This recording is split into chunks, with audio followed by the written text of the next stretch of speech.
Hello, everyone. Welcome to our presentation, Positive Perspectives Matter, Enhancing Positive Organizational Behavior. On behalf of my colleague and myself, I would like to welcome you all to our presentation, and hopefully you will find it useful and applicable to the real world situations. First, let me just give you a brief of Dr. Dwekat's background. Dr. Dwekat is an assistant professor with a PhD in Islamic and Educational Studies from the University of Jordan.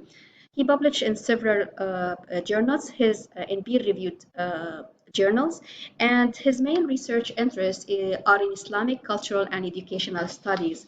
As for myself, I obtained my doctorate in education from the University of Exeter, UK, and I participated as a plenary speaker and a presenter in a number of international and local conferences, symposia, and forums. I was always keen on inspiring my students and others and transforming their attitudes by showing a positive example of a long life learner.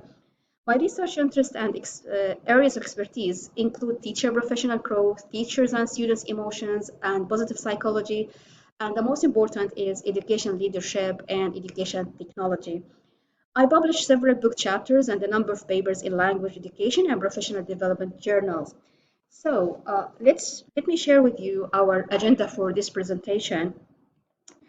Uh, we will talk about organizational behavior as a brief, and I will share the theories of positivity as we deem appropriate for this paper, cultural awareness, the implications of our paper, and the discussion. So first, let me start by asking you and myself, what is organizational behavior? Many definitions have been argued in literature, but most of them showed consensus that organizational behavior is the systematic study of individuals and groups of performance within an organization. No matter what occupational setting individuals have, people are considered the building basic blocks of an organization. Well, when we talk about organizations, we know that we talk about the human nature as such would vulnerably or confidently deal with a range of emotions. So we usually know that at work, of course, we have lots of pressures, lots of stress, and lots of challenges that we need to cope with on a daily basis. So for so many reasons, you might experience, you and me, different kind of emotions, a rainbow of emotions: fear, stress, disappointment, excitement, joy, happiness, a number of emotions. So as I call them, or I prefer to call them like crisis mates. So our emotions are crisis mates. Whenever we are faced by any crisis, any pressure, of course we will need to react, and our reactions are our emotions, like presented in our actions. Individual and organizational performance would probably improve. This is our thought, that by creating an atmosphere of trust, collaboration, transparency, and shared vision. But how we can achieve this? Our assumption is that positive organizational behavior seeks to understand human excellence and exceptional organizational performance. So we think of the first theory of positivity, that our understanding is that if this theory is implemented in our workplaces, it will help a lot in creating a positive atmosphere. The attribution theory of emotions focus in people's interpretations of daily life events and situations. So it's mainly about people's explanations of their own failures and successes. For example, let me share an example for you. So, an employee who attributes his failure to get a promotion to his lack of skills only and disregards other factors is unlikely to succeed in his future or exert more efforts to try again or look for other promotion opportunities. However, if the employee attributes the event of not receiving the promotion to the organization terms and requirements as one possible reason that he might have not fulfilled, he is likely to work harder to get himself more familiar with those requirements and exert efforts to polish his skills and fulfill terms. So when we talk about theories of attribution, it's mainly about how do I look at things? How do I interpret things? Is it always that I put the blame on others? Is it always that the others are always wrong and I'm right? Is it always that I am the only person who is looking at things differently? It depends on how do you interpret things? How do we interpret our successes and failures at the workplace?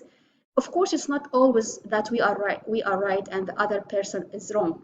So unless we are aware of this theory, unless we are aware that we work with people and we work with different backgrounds, and we need to understand that always our reactions to things are different because we come from different backgrounds, from different cultures, and that it's not always that there must be a misunderstanding. It's not always that the others doesn't understand me. It's most probably that I don't understand the other. So the other theory is that we deem appropriate for this in our research is the theory of Broaden and Belt. The Broaden and Belt theory of positive emotions was firstly proposed by Barbara Fredrickson, who claims that she claims that when individuals feel positive emotions, their momentary thought action repertoires broaden and the experience builds enduring personal, sorry, she claims that broaden and experience builds enduring personal resources. So we believe that based on this theory, if we cannot avoid negativity around us, we can work on our thoughts and attitudes and change the way we respond to it. So the broaden and build theory can serve as the individual experience and expand in the work environment. Positive emotions can also influence the individual's cognitive outcomes, including creativity, flexibility, or receptivity. We believe that positive emotions can effectively influence the organization behavior and impact productivity. What I mean is that understanding one's emotions and how they interpret them is very important. I mean, it's okay to be angry. It's okay to feel frustrated. It's okay to feel unhappy. It's okay to feel unsatisfied. But it's not okay to take these negative feelings the whole day with you, to carry them on your shoulder all the day and reflect them on your reactions and responses to others. Unless we are aware of our emotions and we think of other positive alternatives all the time, the workplace will become like a battlefield. So we need to think all the time of positive alternatives during the time of the day, and to try to understand our emotions and the others' emotions. The other thing is that when we talk about emotional intelligence theory, I'm quite sure that probably all of you or most of you are aware of this theory. It has become very popular in most of the fields of in literature. Uh, the emotional intelligence concept has become well known almost a decade ago, as Cooper states, for example, that probably due to its association, that this emotional intelligence is like the key factor, the secret key to our interaction with people. As you see here in this diagram, so it depends on many factors that unless we are aware of all of them, our interaction with people will be really hard and it will be very difficult for us to interpret and to understand the other. It needs a sense of self-perception. It needs a sense of self-expression. It needs some interpersonal skills and intrapersonal skills.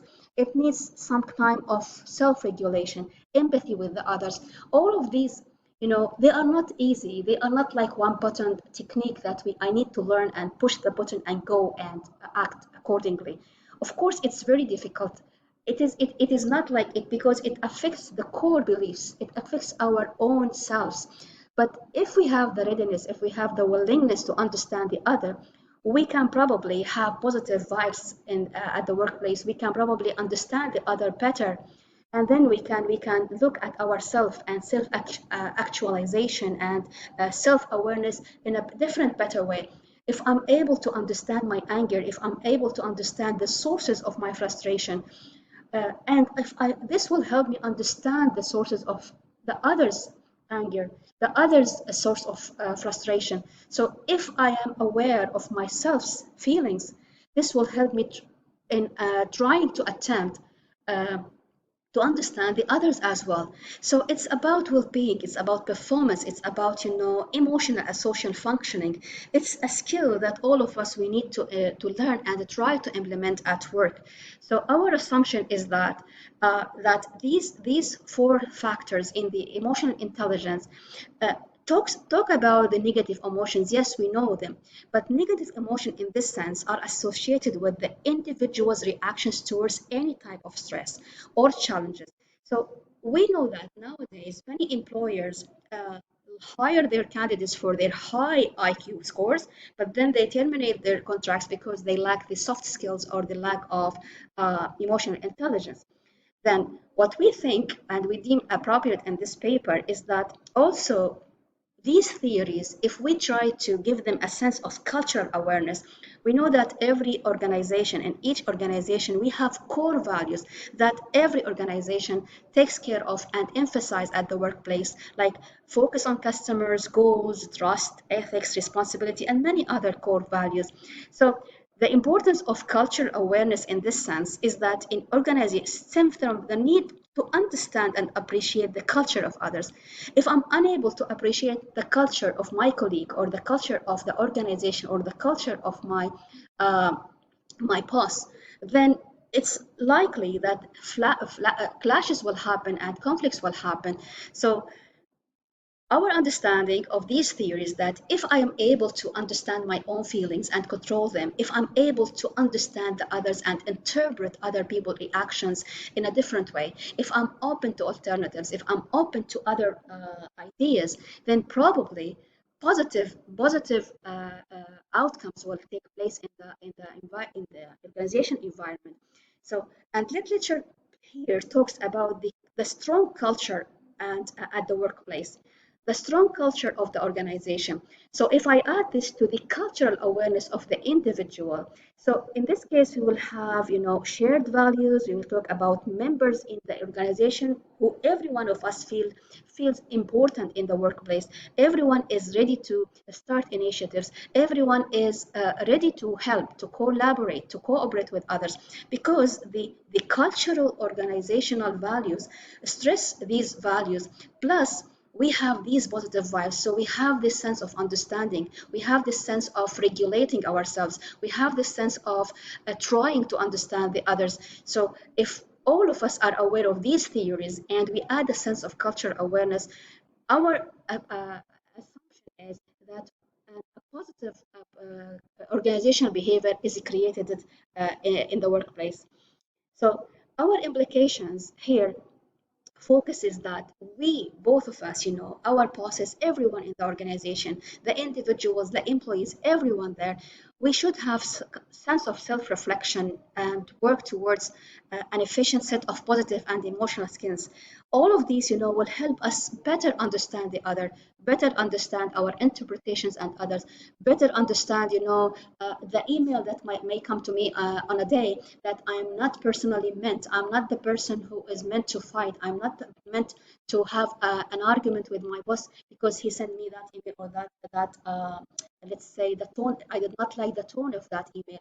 So if I do my best to understand that the email was sent officially, like because under pressure we do things that we do not sometimes do not pay attention to. So if this happens on a regular basis, it means that no, I need to take action. This is for sure.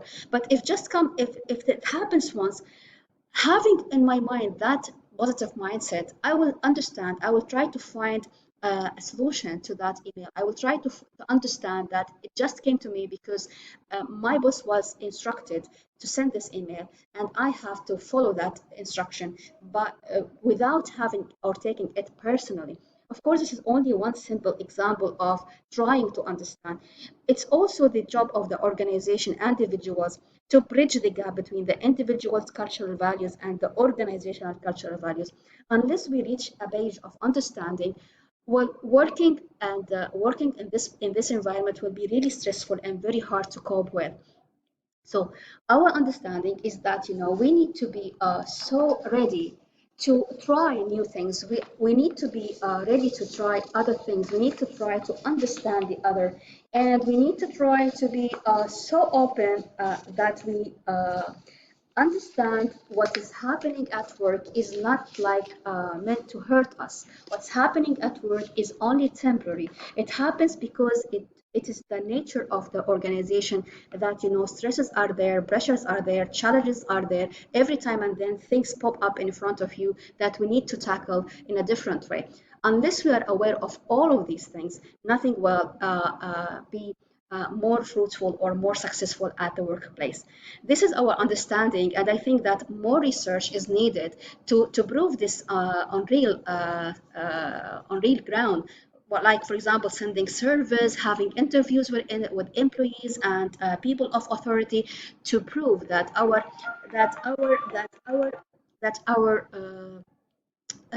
assumptions are true. Thank you so much for you, and I look forward to having and receiving your questions. Thank you so much.